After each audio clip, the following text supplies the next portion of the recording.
The next item of business is a member's business debate on motion number 3168 in the name of Annabel Goldie on River City.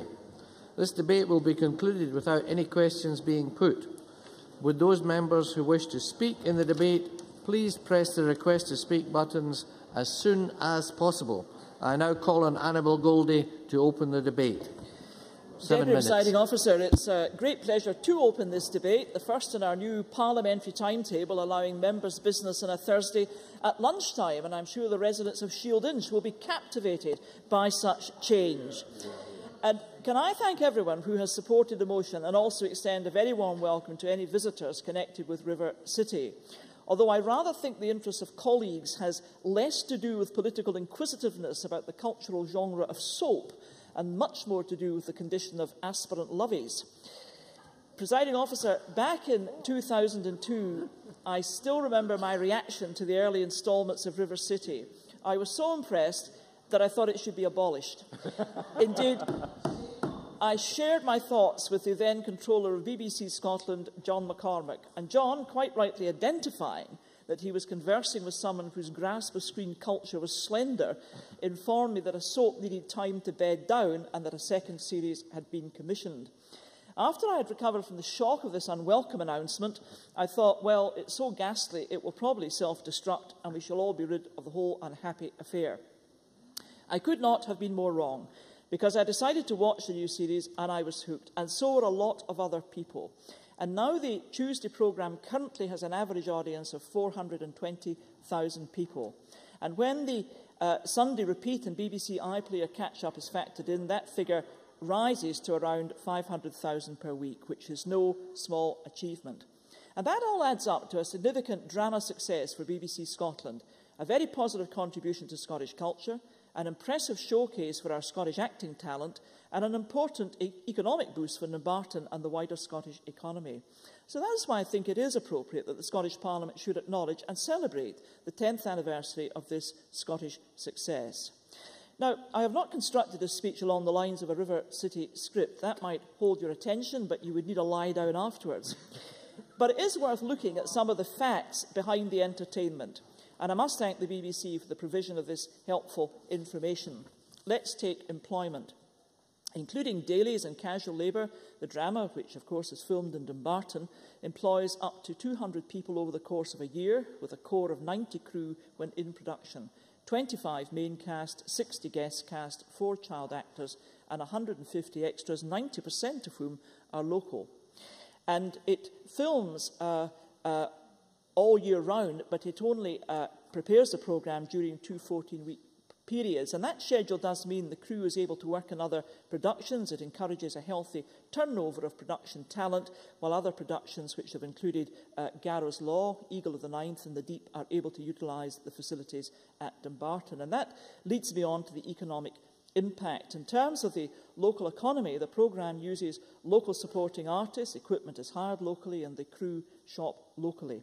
And according to a draft report on the economic impact of BBC Scotland's Dumbarton studios, prepared by Strathleven Regeneration CIC, the cumulative regional gross value added to Dumbarton is around £140 million, and the cumulative national GVA around £45 million. As Shellsuit Bob might say to Deke, nae small money that, pal. But let's move on to the entertainment component of this much-loved soap. River City has gripped the public imagination, pulled at heartstrings and brought tears of sorrow and laughter to the watching eyes of Scotland, as we have shared the highs and lows of life in Shield Inch. And with 500,000 fans viewing each week, BBC Scotland has found a winning formula which encapsulates urban life and the distinctive grain of Scottish character.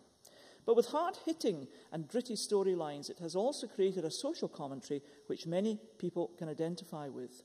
And to me, that is a tremendously important part of its success, reassuring people that they're not alone in the challenges which confront both communities and individuals, and providing useful signposts for help. All of that, of course, brought alive with vibrancy and pace by gifted actors, compelling scripts, and the highest professional standards of direction and production. The BBC will be running a vote online to let the drama's fans choose a favourite moment from the past 10 years of the programme, and there will be no shortage of suggestions. Challenging issues have been taken head-on. drugs abuse, alcoholism, prison, gangland mafia, marriage breakdown, stillbirth, unemployment, homophobia, Alzheimer's, the embezzling lawyer, and that's just some of the issues, but all skillfully scripted, sensitively acted and superbly directed.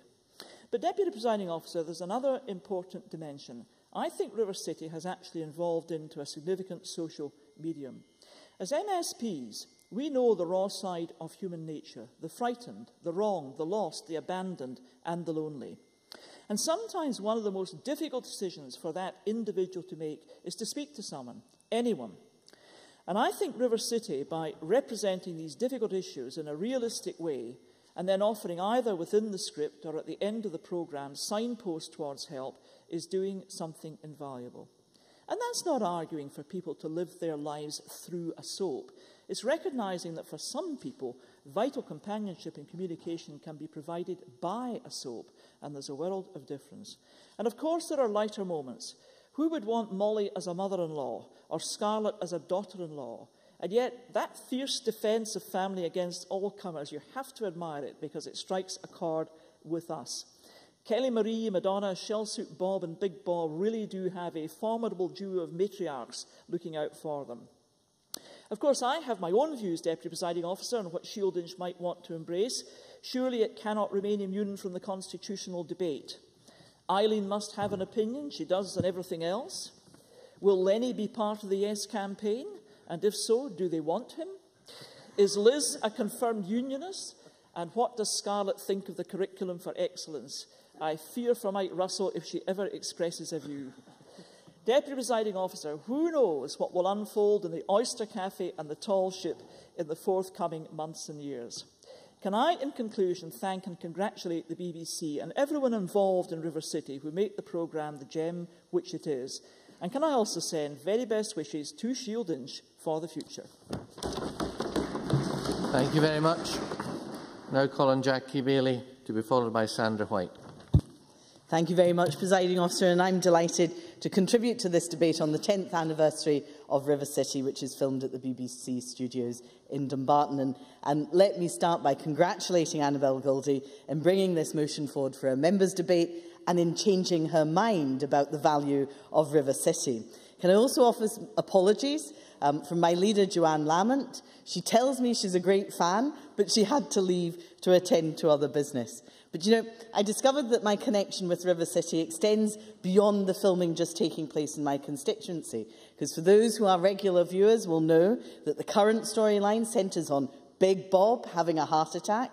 Now, Big Bob is played by Tom Urie. He's the brother of local Hermitage Academy head teacher Jeff Urie, and I'm not sure that Jeff will appreciate me outing him in that way.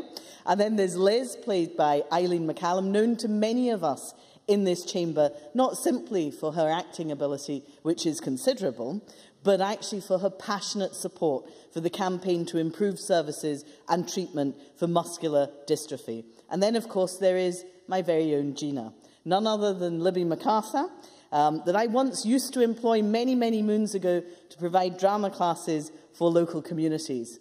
She was a punk rocker then, and she looks very different to that now. But apparently some 500,000 of us, including Annabel, tune in to the lives and times of the people of Shieldinch as they grace our screens each week on a Tuesday evening on BBC Scotland, and as we've heard already, repeated on a Sunday afternoon. But what Annabel didn't tell you is that it's also screened in Australia and available on BBC iPlayer, where it's watched by people across the UK. Looking forward to a taste of home. But it is an award-winning programme, nominated for Best Drama Programme at the BAFTAs in 2006, also the most popular television programme at the Audience Awards. So it's not bad going at all.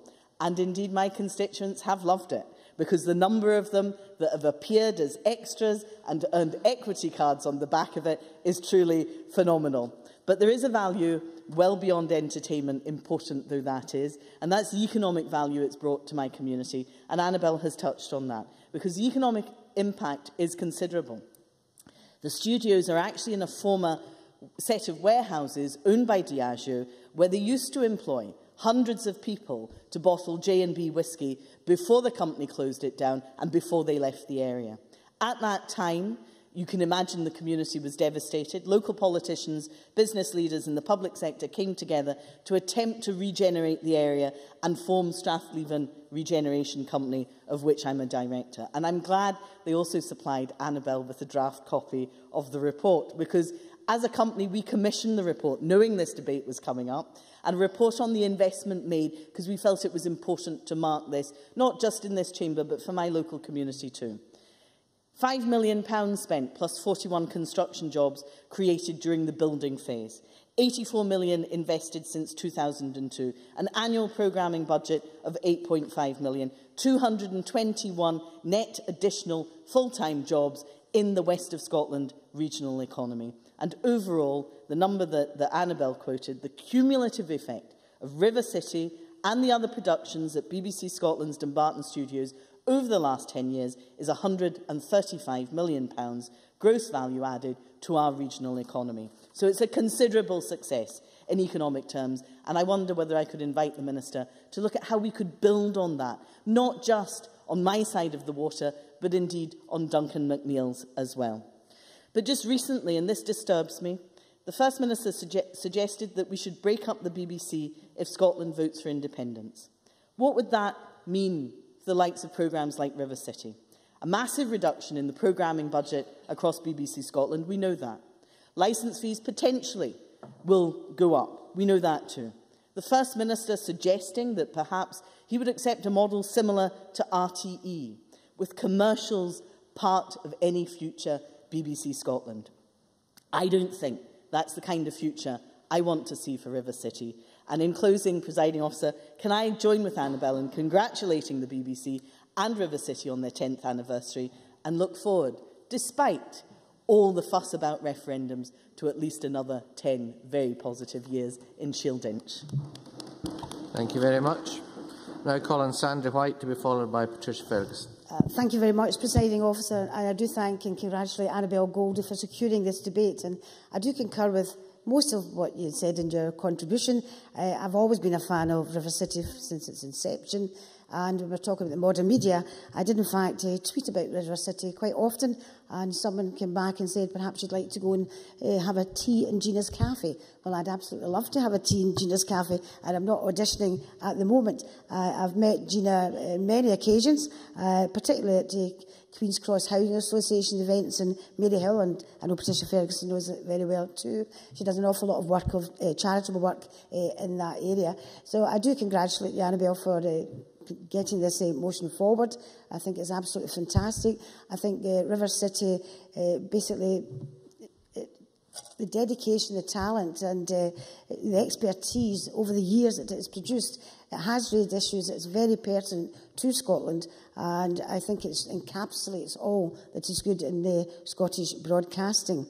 Now, the motion itself mentions the 10th anniversary of River City, September 2010. So I thought I would just remind the Chamber, perhaps Jackie Baillie in particular, about the fact that in September 2011, the BBC were trying to close down River City, and I have a copy of the press releases here.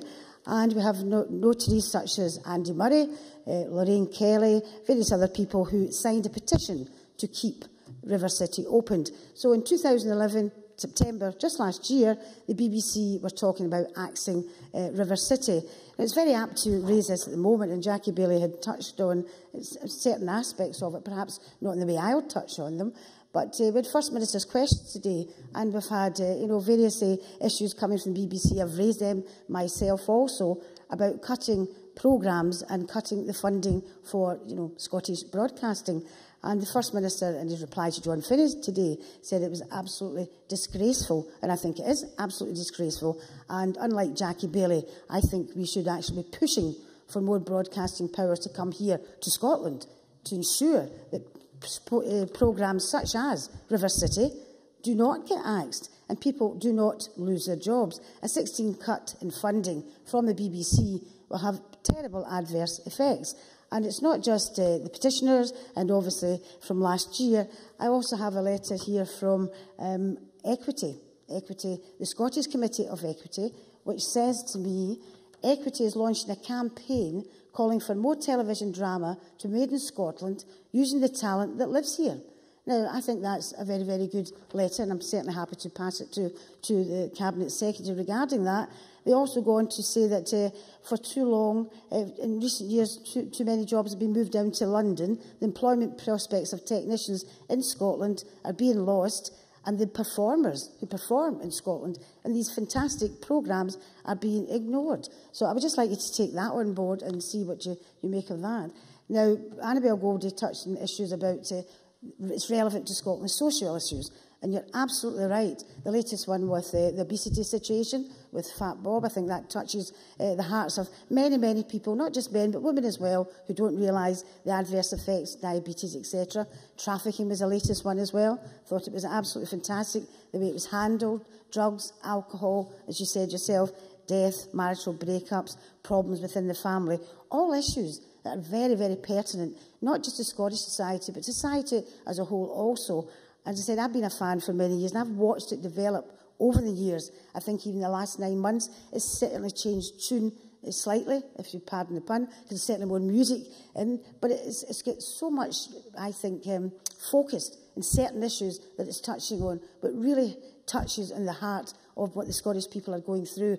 We had the situation where the doctor was going over to help in a country, Liberia, and it showed you a pan of Glasgow where the poverty was very, very rife. Now, that was very touching, and it certainly touched me and a lot of other people, I'd imagine, as well, to say that, yes, the Scottish people were, the doctors going over to help other people, but here you have this pan of real poverty issues in Glasgow. I think it's a fantastic programme, a fantastic production.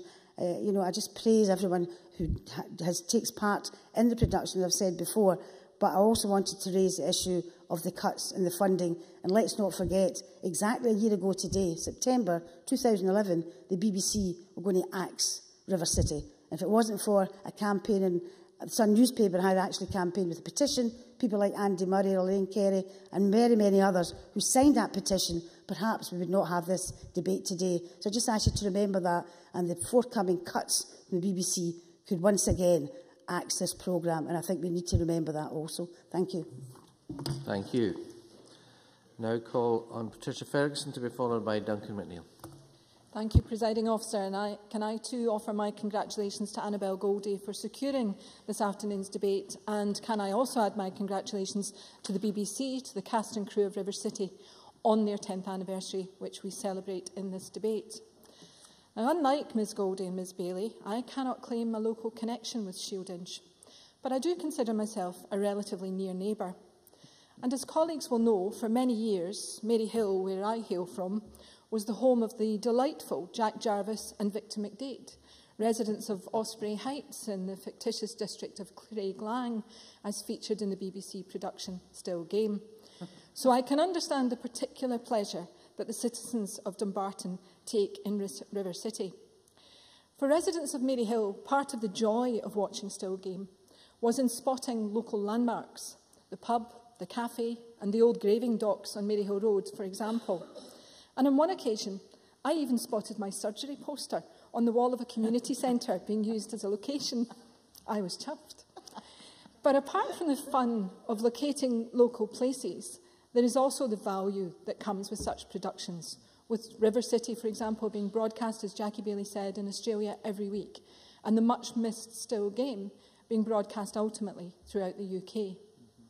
And Maryhill also benefits from the BBC Comedy Unit being located there, and I know that the production units built to accommodate River City in Dumbarton and Waterloo Road in Greenock in Duncan McNeill's constituency have and are bringing skills and work to their locations. In fact, I know that one of my colleagues, and I better not say who, has a spouse who has appeared as an extra in River City, but perhaps colleagues might like to guess who that might be. That the BBC has recognised the need to more proportionately distribute its productions throughout the country is, of course, a welcome, if overdue, development. In the arts, success often breeds success, and having these programmes made in Scotland will encourage more homegrown talent to emerge and will also help to boost the local economy and provide a pool of talent for the television, film and theatre sectors too. Now, I entirely concur with my colleague Jackie Bailey in her remarks about the SNP government wishing to break up the BBC. And I think it's rather ironic that they want to keep the Queen and the Bank of England but they want to ditch the BBC. Now, often the mark of a programme, and a good programme, is how it manages to become part of our everyday thinking and our everyday language. And often that's because of the catchphrases employed by the characters. And I'll remind colleagues of the Lighthouse Keepers in Chewing the Fat as an example of a catchphrase that I think began to drive all of us round the bend eventually. And for a long time, I couldn't mention my constituency of Maryhill without some wit impersonating the late Mark McManus and telling me there's been a murder in Maryhill. I don't recall River City adding to the lexicon in quite that way, but I have always been intrigued by the nickname given to the character of Bob Adams, played by Stephen Purdon. I've always felt some sympathy for Bob because, after all, it's quite a while since we last saw him wear a shell suit, but the name has stuck. And I have a particular reason for feeling this way. In 1999, I read a newspaper column. I seem to recall it was called, appropriately, Bitching from Bruntsfield, and it appeared in the Edinburgh Evening News. For some reason, this particular column focused on what I was wearing at the opening ceremony of this Parliament. Apparently, I wasn't dressed in a formal enough manner to meet Her Majesty the Queen. Well, that's fine. I can take criticism, and it's hardly the worst thing that's been said about me in the press. But the columnist concluded her piece by saying that, given that I was from Glasgow, they could only be thankful that I hadn't gone the whole hog and worn a shell suit. So colleagues will understand my fellow feeling for poor Bob Adams. In conclusion, Presiding Officer, can I thank the cast and crew of River City for 10 years of real, enjoyable, gritty and witty entertainment, and can I wish them well for a long-running future. Thank you very much. I now call on Duncan McNeill, after which we'll move to the Cabinet Secretary. Presiding Officer, firstly, I also would like to thank Annabel Goldie for giving us the opportunity to have this debate here today. River City has no doubt gained a place in our hearts, and it seems to retain the interest right across the board. Certainly my family, from my youngest grandson to my father's, his great-grandfather at 86 are regular viewers. So it's got a message for everyone there. But more than the entertainment value, and all of it brings in economic terms to the community, to Barton and the lower reaches of the Clyde, I think the 10 years after the difficult early years that saw off, that 10 years of production there, I believe, and I contend, must have been a positive influence in the significant decision of BBC to relocate its top award-winning drama to Inverclyde. At this point, I need to mention that Waterloo Road is a very successful drama with 5 million viewers UK-wide. Of course, this gives us undoubted opportunities to market the area and a place. There's no doubt. And we anticipate and have saw all the earlier benefits of the connections with the community, and we anticipate some good economic and cultural benefits there as well. Jackson Carlow.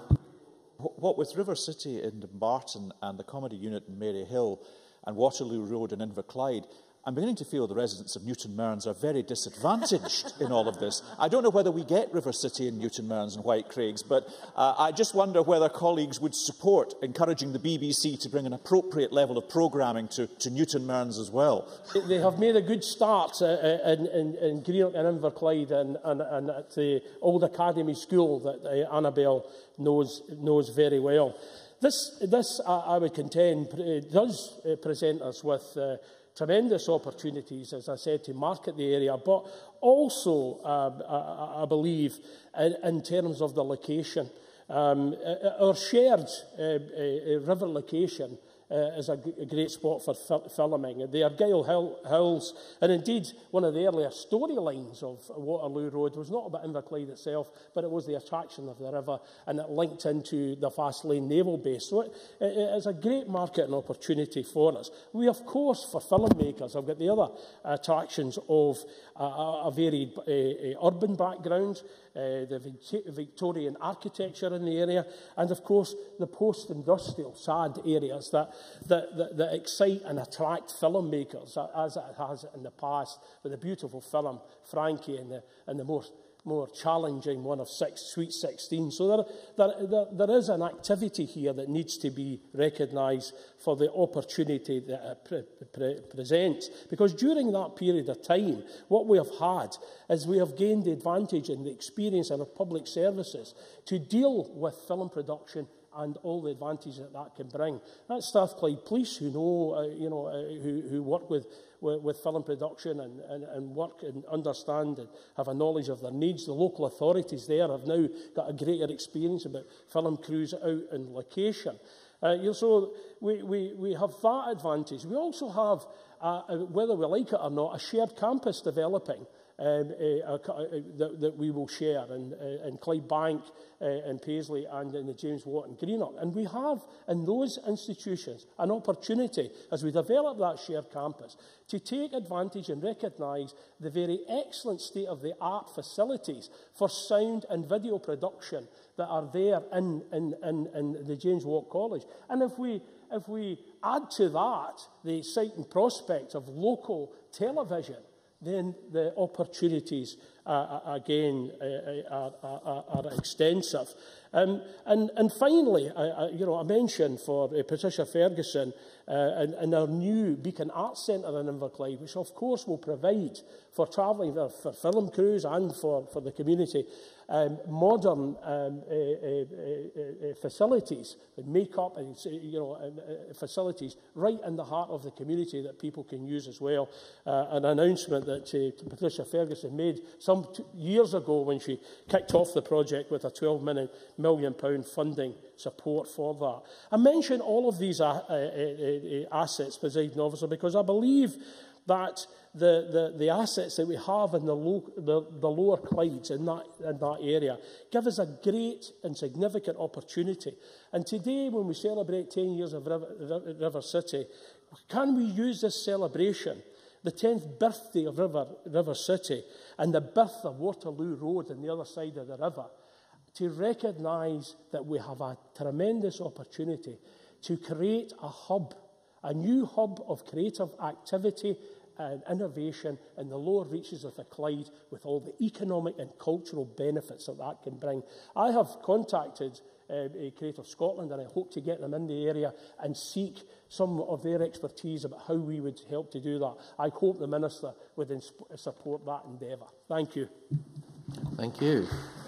I call on the Cabinet Secretary, Fiona Hislop, to conclude this debate. Presiding Officer, may I begin by joining other members in congratulating Annabel Goldie on securing this debate. I'm sure there are many in the Conservative Party who think that Annabel is 1 in a million, but we know that she is certainly 1.5 million in terms of the regular viewers of River City. And I understand her profile on the BBC's news website shows that Annabel is described as a die-hard fan of BBC Scotland soap River City. And I thought it was interesting that she confessed to her early opposition.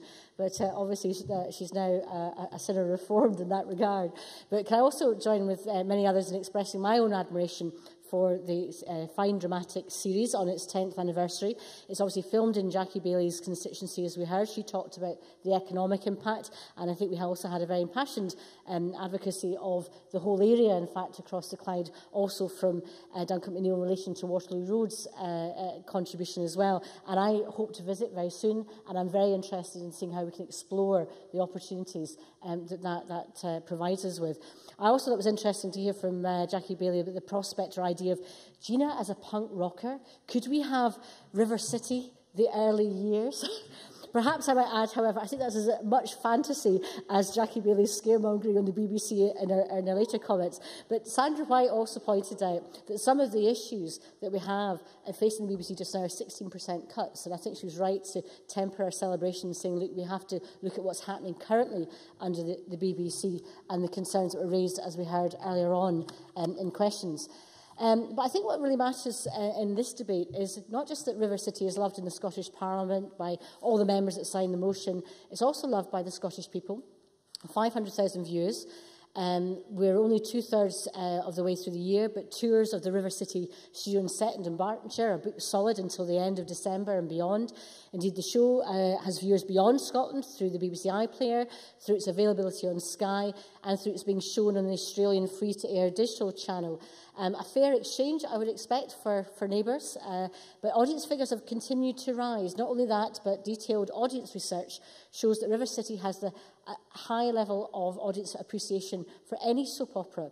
This is not a show that people just watch passively, but just engages, but one that engages with their real interests and concerns. And it does, as Annabel Goldie set out, tackle some difficult subjects, but in an involving and thought-provoking way.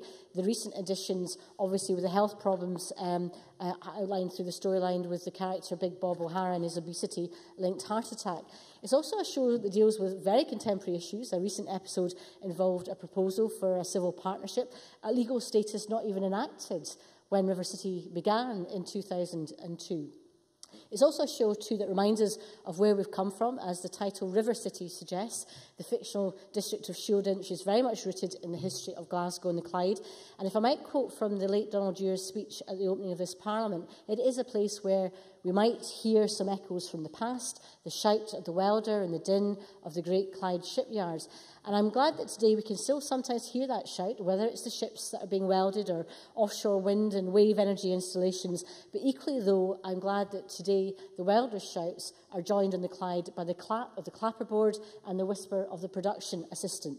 And River City is emblematic of the success of our television production sector, not least upon the River Clyde, as we've heard. It is produced by BBC Scotland and is headquarters at Pacific Quay, with STV on one side and Film City on the other.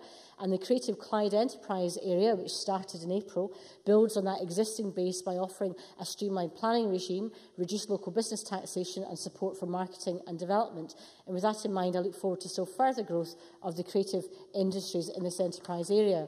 And of course, we've heard from Duncan McNeill about BBC's Waterloo Road being relocated to Greenock, and Scottish Enterprise and Scottish Development International have supported the production company Shed Production. And in making that move, which over the next 2 years is expected to generate almost £25 million in direct investment and create 230 job opportunities across all levels of production. And that very welcome development reflects the great strides made by the TV production sector over the last 5 years. In 2007, only 2.6% of network production by UK public service broadcasters came from Scotland. By 2011, this had risen to 4.9%, with the BBC attaining a population share at 8.6%, up from 3.3% in 2007. So there has been progress. For the sector as a whole, in 2010-11, the total estimated value of the television production sector was 131.2 million, and that's a 42% increase since 2009-10. So I think the energy that many members have talked about in that sector is evident in the figures that are being generated. And that sort of success depends crucially on having a base of dependable, long-standing television series produced here in Scotland. So I salute River City for the way in which it has been an anchor for television production in Scotland for a whole decade, in good times and in bad. And even more so, though, I like so many who have spoken this afternoon, salute River City, its cast, its crew, everybody involved, for all that it has meant to the Scottish viewing public for the last 10 years. I look forward to having many more successful years ahead to come. Thank you. Thank you very much. And I now suspend this meeting of Parliament until 2:30 this afternoon.